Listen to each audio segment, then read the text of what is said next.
मौलाना सरदार अहमद साहब के पास ना छोड़ गई बच्चा, कहने लगी हजरत जी मैं को पढ़ाने के लिए थोड़ा छोड़ गई हूँ, मैं तो इसलिए छोड़ के गई हूँ कि आप मेहरबानी करें, खिदमत कराएं। तो हजरत जी कहने लगे कोई ऐसा काम ही नहीं, खिदमत वाला क्या कराऊं। कहने लगी पट्ठे पवा लिया करो जी। हूँ लड़ पेंदे ने, कहने ने बच्चे काम कर दें मदरसे का। हालांकि अब कहाँ बच्चे काम करते हैं, अब तो गुजर गया दौर, अब तो बच्चे काम कराते हैं। अब बच्चे भी नाराज हो रहे हैं, घूर घूर के देख रहे हैं। सही कह रहा हूँ आपको, बच्चे काम कराते हैं, बच्चे कहाँ काम करते। कहने लगी ये चारा डाले करेगा आपकी भैंसों को। तो हजरत ने उसको कहा कि बीबी चारा मेरी भैंसों को डालने के लिए मैंने बंदा रखा हुआ है, तो तू जा ले जा। कहने लगी हाथ बांध के हुजूर मेहरबानी करें, रख ले चारा डालेगा। और पुत्र तवज्जो से चारा डालना हजरत की भैंसों को। रोने लगी, हजरत ने रख लिया, महीने का खर्चा भी देते। शाम को ना वो सारा दिन काम करता, शाम को आके पैरों में भी बैठ जाता। हजरत जी लाएं तेल थोड़ा सा, पैर ना दबा दूं। 8 साल साथ वाले पढ़ते रहे, ये बेचारा नौकरी करता रहा। मेरा रूप भी नहीं ते मेरा रंग भी नहीं, और मैनू यार मनान दा टंग भी नहीं। कभी कभी ना हजरत बिलाल हबशी फारग होते ना, तो नबी पाक की बारगाह में अर्ज करते हुजूर कोई काम तो नहीं, सारे हो गए, हुजूर जाऊं जरा, चले जाते। एक दिन सलमान फारसी कहने लगे या रसूलल्लाह ये बिलाल कहाँ जाता है। फरमाया जा देख के तो आ। हजरत सलमान वापस आए तो आके रोने लगे, कहने लगे सोनिया जब यहाँ से जाता है ना तो जाके सैयदा फातिमा की चक्की पीसनी शुरू कर देता, बीबी साहबा के काम करने लगता है, घर में जाके स्नैन की ड्यूटी करता है, वहां भी काम यहाँ भी काम। वो चारा डालता रहा, उसने चारा डाला। हजरत मुहद्दिस आदम की भैंसों को दस्तारे फजीलत का वक्त आ गया, सारे पगड़ियां सजा के आ गए, आज दस्तार होगी। ये ना पीछे होके बैठ गया, चूंकि पढ़ा ही नहीं था तो दस्तार का है कि दस्तार तो उसकी जो पढ़ेगा, हमने तो पढ़ा ही नहीं, हमने तो यार पढ़ा, घर पढ़ा, ड्यूटी करी। हजरत मुहद्दिस आदम रहमतुल्लाह अलैह के यहाँ जब ऐलान होने लगा ना कि अब दस्तार होगी, तो हजरत ने पहला ऐलान उसका फरमाया। तो मजा वाला बंदा कपड़े भी कदी कदी बदल देना। वो कहता है जिस हाल में भी था मैं पलट के देखने लगा कि पढ़ा पढ़ाया तो है, कोई शय नहीं, तो ये माजरा क्या है। पीछे से उठ के आए तो कहते हैं बाकियों की दस्तार किसी आलिम ने की, किसी सूफी ने की, लेकिन ये भैंसों को चारा डालने वाला जब आया तो मुहद्दिस आदम ने फरमाया पगड़ी के बाल को कोई हाथ ना लगाए, ये सारी दस्तार मैंने करनी है।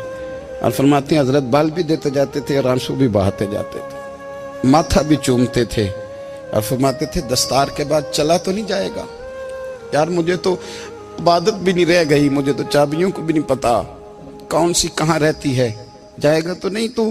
तो रो पड़ा, कहने लगा सोनिया जाए तो वो जिसके पल्ले कुछ है हो, आता जाता तो है कुछ नहीं, मुझे किसने रखना है, मैंने कहाँ जाना है, इधर कहाँ तो इधर ही रहूंगा।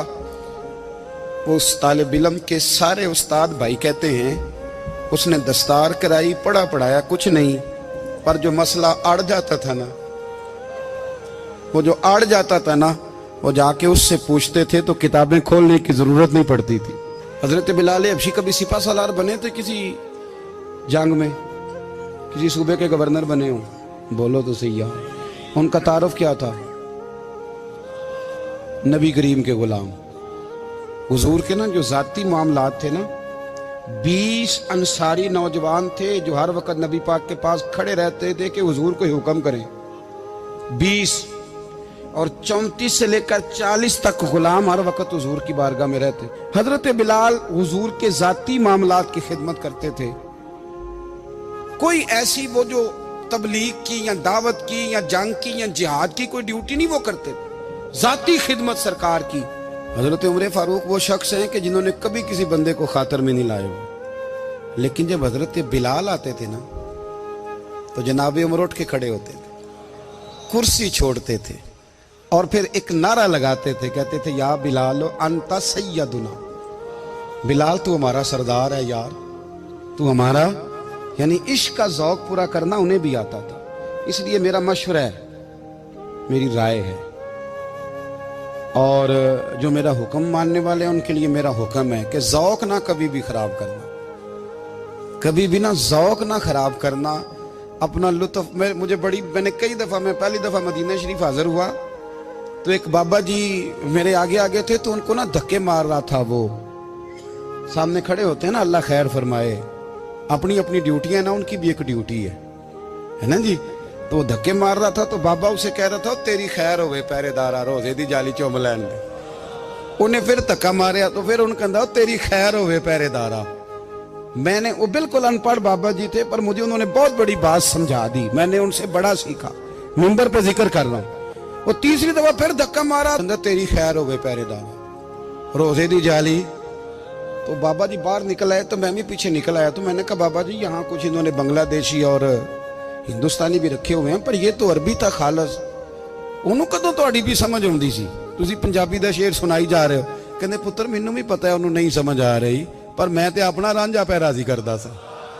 मैनू पता है उन्होंने कहा ओ यार असी रांझा भी तो राजी करना है कि नहीं, कि सारी जिंदगी किलो काल के झगड़े में पड़े रहना है। ऐ इश्क तेरे सदके जलने से छुटे सस्ते, जो आग बुझा देगी वो।